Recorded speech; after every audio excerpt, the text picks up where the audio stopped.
에베소서는 사도 바울이 기독교 신앙의 아주 중요한 이해를 우리에게 소개하고 있습니다. 기독교 신앙의 중요한 이해라는 것은 모든 종교가 그렇듯 신앙의 대상과 그 대상을 경배하는 이들의 정체성과 운명을 말하는 것입니다. 오늘 에베소서에서 보듯이 우리 기독교 창조주 하나님은 우리를 창조할 때 우리가 하나님의 영광의 찬송이 되는 것을 목적했다고 말합니다. 그때의 번역마다 약간씩 틀리는데 제가 가셨던 옛날 구역은 영광의 찬송이 되게 한다 그렇게 되어 있고, 그 다음에 영광을 찬송하게 하려 하심이라로 되어 있습니다. 영광을 찬송한다는 것은 하나님이 베푸신 구원의 크기와 그 놀라움에 대한 기꺼운 반응을 묘사하는 것입니다. 하나님께 감사하는 것이지만 그것은 의도에 아직 좀 못 미칩니다. 하나님의 구원, 하나님의 복주심, 하나님의 허락한 영광 같은 것들을 이렇게 기뻐하고 주신 하나님께 감사하는 그런 차원보다 더 크게 우리가 하나님의 영광의 꽃이라 그러는 것입니다. 그건 다르죠? 하나님의 영광은 우리가 없이는 혼자서 영광을 완성하지 않겠다, 그런 뜻이니까 기독교에서 말하는 구원, 창조, 심판은 전부 하나님이 창조하신 그 성경 표현대로 그의 형상으로 지으신 인간들과 이런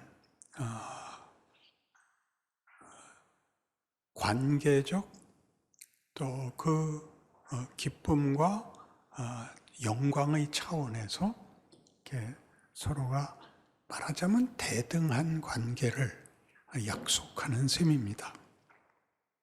이 대등하다는 것은 우리 성경에서 사랑이나 믿음이라는 말이 등장하는 이유가 됩니다.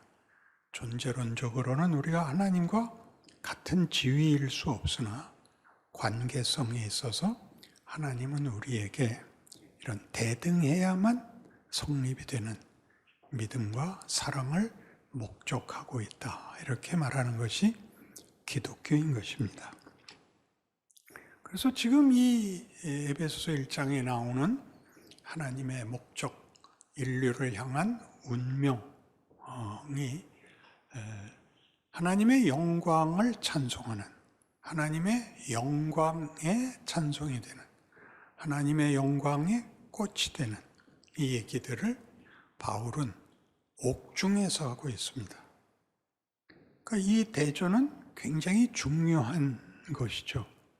예수를 믿는 일에 가장 복된 운명을 그가 억울한 옥살이를 하는 현실 속에서 써야 한다는 것은 무슨 말인가 하는 것이죠.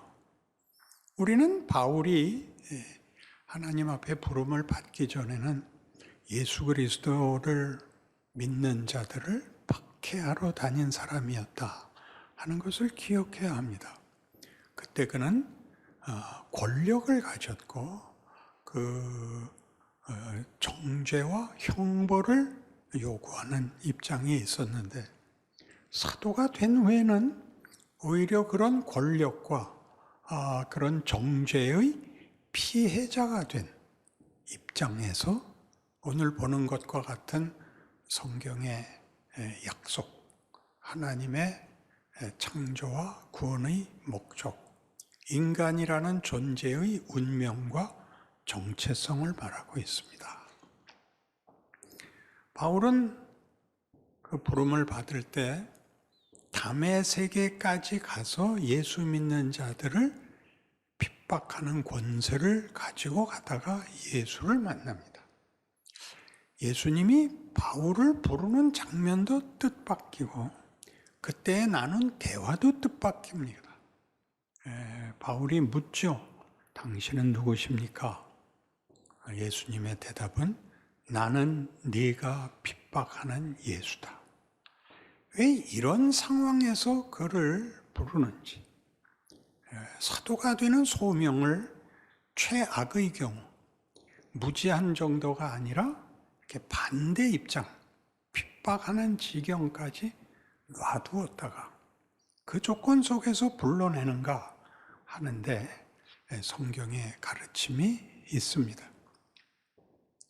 그는 그의 소명이 사도행전 9장에서도 예수님이 그에게 너는 모든 족속과 임금과 왕들 앞에 하나님의 뜻을 전하기 위한 사도로 보냄을 받는다. 네가 많은 고난을 겪을 것이다 하는 것을 말하자면 약속합니다. 그리고 사도행전 26장에서는 그 예루살렘으로 돌아와 체포되어 유대인들이 가지는 종교와 다른 신을 섬기는 자라는 핍박 속에 이제 시적 앞에 재판받을 것을 요구해서 이제 로마로 떠나게 되는데 그 직전에 당시의 분봉왕 아그리빠와 총독 베스도 앞에서 그 재판을 받는 장면이 나옵니다. 거기서 아그리빠나 베스도는 이해할 수가 없는 것입니다. 이렇게 멀쩡한 사람이 십자가에 죽었다는 것은 로마 세계에서 로마 시민권자들에게는 절대 행하지 않는 열등한 민족에게만 그리고 최악의 경우에만 주어지던 형벌을 받은 일을 증언하고 다닌다는 사실에 대하여 너 미친 것 아니냐라는 말도 듣게 되고 마지막으로 도대체 네가 하고자 하는 말이 뭐냐? 바울이 이렇게 얘기합니다. 이 쇠사슬에 묶인 것을 빼고는 두 분이 다 나와 같기를 원합니다. 이렇게 얘기합니다. 원래 세상에서는 어떤 좋은 것을 얘기하려면 그게 꼭 권력의 뒷받침이 있어야 됩니다. 왜냐하면 세상은 뺏어야 자기께 생기는 질서 속에 있기 때문입니다. 어떤 율법사가 예수님께 물었었죠. 계명 중에 제일 중요한 것이 무엇입니까? 그러자 예수님께서 10계명을 2개로 이렇게 나누어서 그 모든 율법의 최고의 요약, 핵심을 이렇게 말씀하셨습니다. 네 마음과 뜻과 정성을 다하여 주 너의 하나님을 사랑하라. 둘째는 네 이웃을 내 몸과 같이 사랑하라. 이렇게 가르쳤습니다. 굉장한 가르침인 것이 이 둘을 우린 할 수가 없습니다. 우리의 신은 사랑의 대상이 아니고 또 그 보상이 사랑 정도가 아니고 힘이어야 되는 세상을 살고 있습니다. 우리는 경쟁 사회에서 이겨야 됩니다. 그리고 더 해야 됩니다. 내 필요를 채우려면 이웃의 것을 뺏어야 됩니다. 세상에서는 자유경쟁이라고 표현하지만 말하자면 우리는 스스로 우리의 필요를 채울 수 없습니다. 이런 세상에 예수님이 오셔서 우리를 영광으로 불렀다고 얘기를 합니다. 우리의 영광은 싸워서 이기는 영광인데 승리와 경쟁에서의 승자의 몫인데 예수는 죽음으로 영광을 우리에게 증언하고 있습니다. 여기가 바로 우리 모두가 신앙생활을 하면서도 우리의 믿음이 권력이 되기를 바라는 끝까지 떨쳐버리지 못하는 대목일 것입니다. 사랑이 뭐길래 이런 모든 것, 힘과 경쟁에서의 승리를 제외하고 사랑을 제시할 수 있는가 하는 것이 우리의 가장 중요한 질문이어야 됩니다. 보통은 이 질문을 안 하고 그런 것들도 다 승자의 윤리가 되기를 바랍니다. 넉넉해서 사랑하는 것으로, 넉넉해서 봉사하는 것으로, 그렇게 기독교를 스스로 꿰어 맞추고 있습니다. 그래서 어려운 삶을 살지만 내가 신앙이 부족해서 이러는 거야. 내가 좀 더 진정한 신앙의 경지에 올라가면 하나님이 나에게 보상해 줄 거야. 이런 생각들을 우리는 떨쳐버리지 못하고 있습니다. 그런데 성경이 얘기하는 사랑은 말하자면 이런 식으로 요한일서 4장 18절 같이 사랑 안에 두려움이 없고 온전한 사랑이 두려움을 내어쫓나니 두려워하는 자는 아직 사랑 안에서 온전하지 못한 것이니라 라고 얘기합니다. 두려움이 왜 사랑을 설명하는 데 있을까요?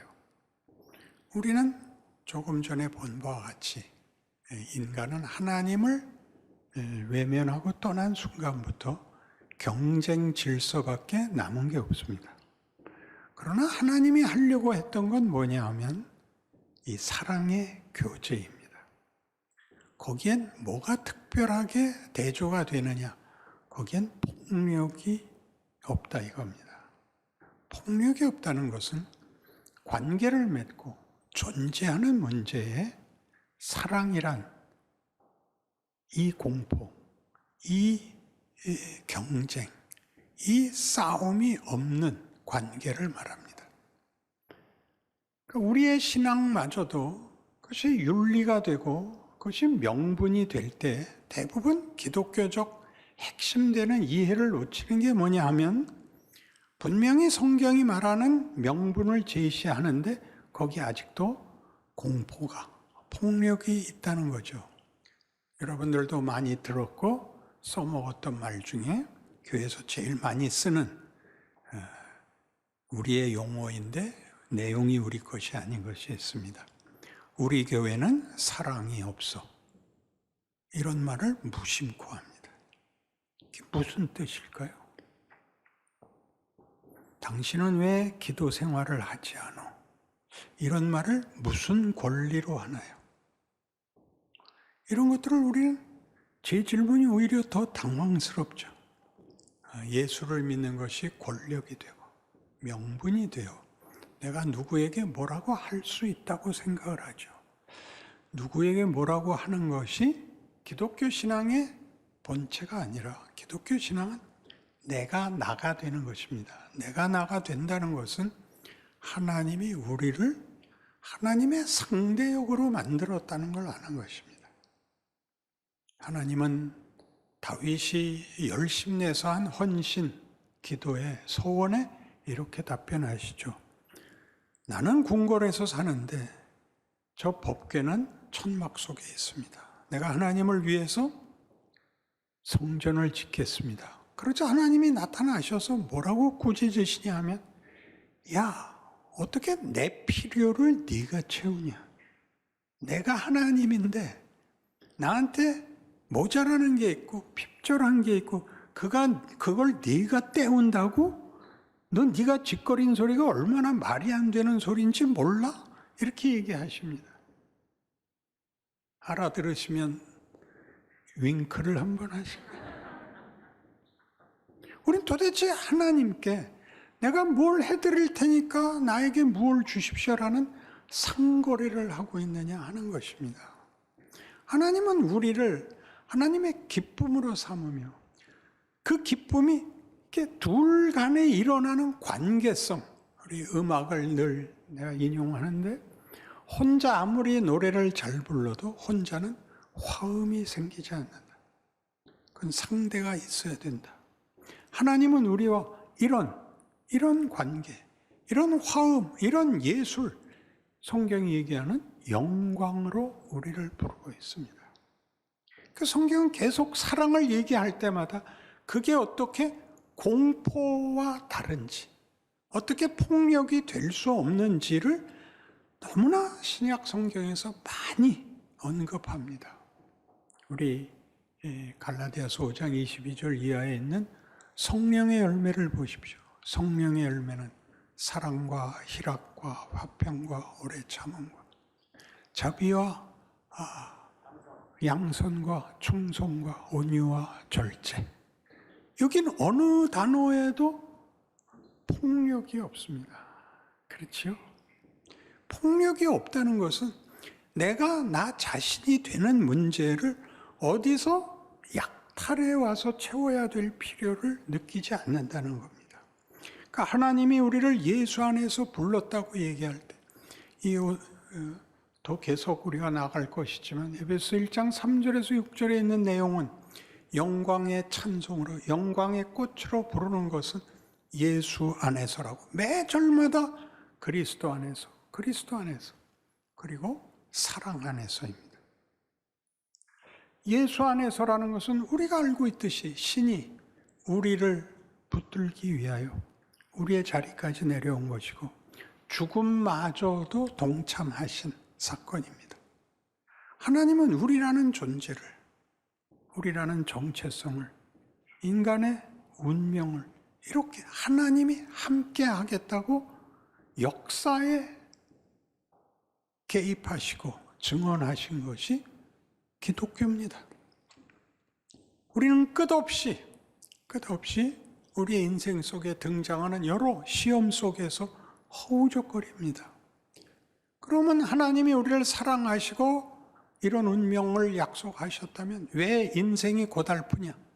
이 답도 성경에서 찾아야죠. 왜 고달프냐? 우리는 생존 경쟁이라는 세상 질서 속에서 큽니다.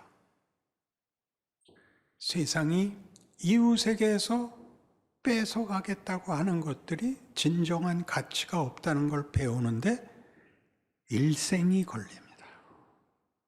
그건 하나씩 배워가는 것입니다. 미워해야 되고 싸워야 하고 저주해야 되는 것들이 인간에게 아무 쓸모가 없다는 걸 실제로 배우는 수밖에 없습니다. 하나님이 오래 참으셔서 우리를 만드십니다. 우리를 편안한 기쁨의 순진한 대상으로 요구하는 것이 아니라 주고받는 대상으로 요구하기 때문입니다. 갈라디아서 5장 같이 고린도전서 13장에서도 사랑은 어떻게 등장하냐 하면 그것은 환상이 아니다. 그것은 능력도 아니다. 그리고 그건 열정도 아니다. 뭐냐? 오래 참는 거다. 왜 그러죠? 사랑이 왜 오래 참아야 되죠? 사랑은 혼자 하는 것이 아닙니다. 혼자 독점하는 것이 아니며 조작하는 것이 아닙니다. 상대가 사랑의 대상이 되는 지위에 올라와야 되기 때문에 기다려줘야 됩니다. 그 과정에 온갖 시험들, 사랑 이외의 것들, 우리 제일 많이 나오는 거, 권력이 가장 큰 대적입니다. 힘만 있으면 사랑도 할 수 있고 헌신도 할 수 있고 도와줄 수 있다고 생각하는데 하나님은 우리 보고 어떤 능력을 펼치라는 걸 목적으로 삼지 않고 정체성을, 존재를, 지위를 요구하고 있습니다. 얼마나 놀라운 초대입니까? 무례히 행치 않고 성내지 않고 자기의 유익을 구하지 않으며 모든 것을 참고 견디고 바라고 믿습니다. 의지가 들어가 있죠. 사랑에는 의지가 들어가죠. 왜 우리한테 어려운 일이 생기느냐? 하나님을 믿고 따르겠다 그러는데도 왜 어려운 위협이 늘 있느냐? 사랑은 방치할 수 없기 때문입니다. 아무 일도 없게 만드는 것이 사랑 아닙니다. 모든 장애를 어려움을 해결해주고 제거해주는 것을 사랑이라 그러지 않습니다. 우리는 상대가 커야 된다는 걸 압니다.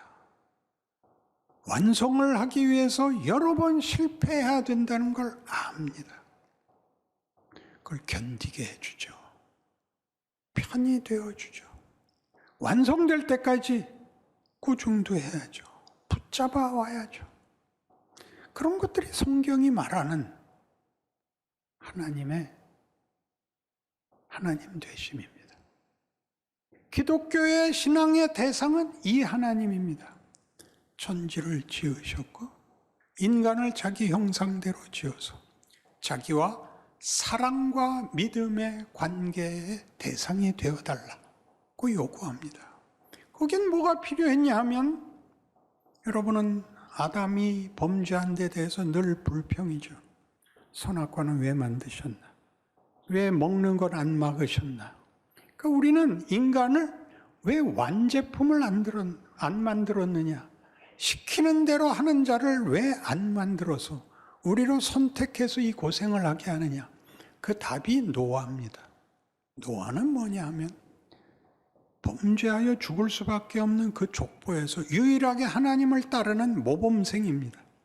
그래서 노아와 그 자식만 남겼는데 그들도 결국 범죄합니다.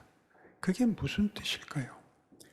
완제품을 요구하는 것이 아니라 조작이 가능한 대상이 아니라 자발적 사랑과 믿음의 대상을 요구합니다. 그래서 긴 역사가 시작이 되고 이 역사는 잘하느냐 못하느냐를 심판하는 약속이 아니라 하나님이 만드신 것을 만들기 위하여 하나님이 역사에 인생에 뛰어들어오되 그 운명을 우리에게 이렇게 분명히 먼저 약속하고 전개한 역사입니다. 아브라함이죠. 내가 네게 복을 주어 내 이름을 창대케 하리니 너는 복의 근원이 될지라. 너를 축복하는 자에게는 내가 복을 내리고 너를 저주하는 자에게는 내가 저주하리니 땅의 모든 족속이 너를 인하여 복을 얻을 것이니라. 이렇게 역사가 시작되는 겁니다. 뭐 때문에 그렇다고요? 커야 되기 때문입니다. 자라나야 됩니다. 성숙하고 이 자리, 이 감사의 자리, 하나님을 사랑할 수 있고 사랑을 받을 수 있고 우리의 인생 속에서 이것이 커가는 과정을 겪고 커지는 궁극적으로 하나님의 영광의 꽃이 되는 것입니다. 여러분들은 전부 나 생각할 필요 없이 하나님의 뜻대로 해주세요. 이 기도를 제일 많이 합니다. 내 뜻대로 마옵시고 아버지의 뜻대로 하옵소서. 우리의 그 기도에는 선택의 책임을 지지 않겠다는 변명입니다. 예수님께서도 하셨는데 그렇죠. 아버지의 뜻을 따르겠다가 뭐였어요? 십자가라고요. 이 잔을 내게서 비켜주옵소서. 그러나 아버지의 뜻대로 하겠습니다. 그랬더니 문제가 책임이 없어지는 것이 아니라 완벽하게 수모와 오해와 핍박과 고통과 죽음을 맞이해야 됐던 것입니다. 놀라운 일이죠. 죽음마저도 하나님이 우리에게 만들려고 하는 목적에서 제외되지 않는다. 방해할 수 없다. 하늘의 미랄이 땅에 떨어져 썩어야 된다. 이런 것들은 기독교에만 있는 어떤 반어법들이요. 은혜요, 기적이요, 약속인 것입니다. 예수를 믿는다는 건 어떤 약속 속에, 어떤 운명, 어떤 정체성으로 현실을 이겨야 하는 것인가? 현실을 이기는 것은 면제를 받는 것이 아니라 겪어야 되는 것입니다. 그 속에서 배웁니다. 성경이 왜 이런 얘기를 했겠습니까? 하나님을 사랑하는 자, 그 뜻대로 부르심을 입은 자들에게는 모든 것이 합력하여 선을 이루느니라. 이것이 역사요. 이것이 인생이요. 현실인 것입니다.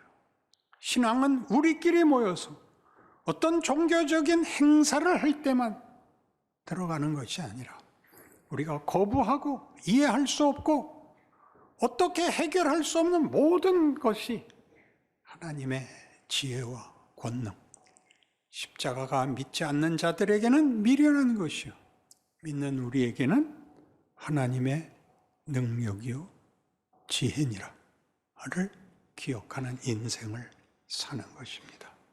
이 약속과 운명에 대한 여러분의 믿음이 여러분이 매일 맞이해야 되는 위협 속에서 여러분을 견디게 하고 키워줄 것을 믿습니다.